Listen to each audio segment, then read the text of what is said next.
আমরা একটা নতুন আইন করেছি, বাংলাদেশের সীমানার ভিতরে কোনো মেয়ে লোককে যদি কেউ দর্শন করে, জোর করে বেইজ্জত করে, তার মৃত্যুদণ্ড অথবা যাবজ্জীবন কারাদণ্ড। যতদিন মত হয় নাই ততদিন জেলে থাকতে হবে। আমরা এর সাথে আরেকটা যোগ করেছি, কোনো ছেলেকে নিয়ে, কোনো পুরুষকে নিয়ে কেউ যদি জোর করে ওই ছেলের সাথে জেনা করে, তারও মৃত্যুদণ্ড। এটা আমরা আইন পাশ করে দিয়েছি।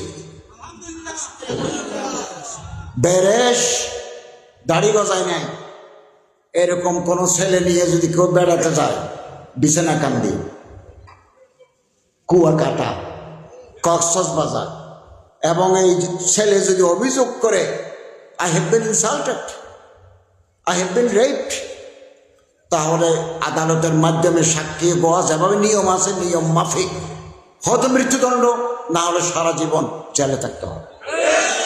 এটা আমরা করেছি আলহামদুলিল্লাহ। আলেম ওলামা পীর মাশায়েখ বুজুর্গদের মেহনতের ফলে আমাদের সমাজে অপরাধের মাত্রা কমে আসছে।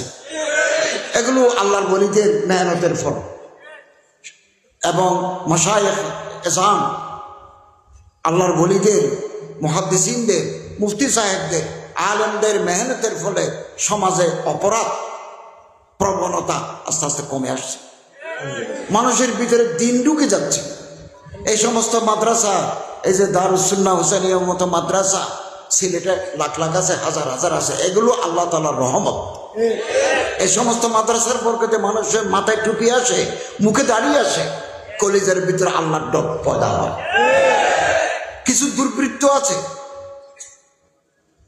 যারা কোর্তা গায়ে দেয়, যারা টুপি মাথায় দেয়, আলেমের শেকল নিলেও তারা সত্যিকারের আলেমের রব্বানি নয়, এরা দুর্বৃত্ত।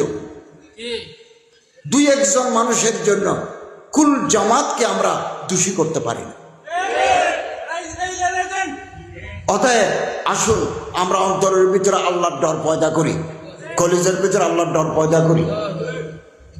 এটাই আমাদের মুক্তির পথ। এরকম ডর পয়দা হলে বরকত নাজিল হয়।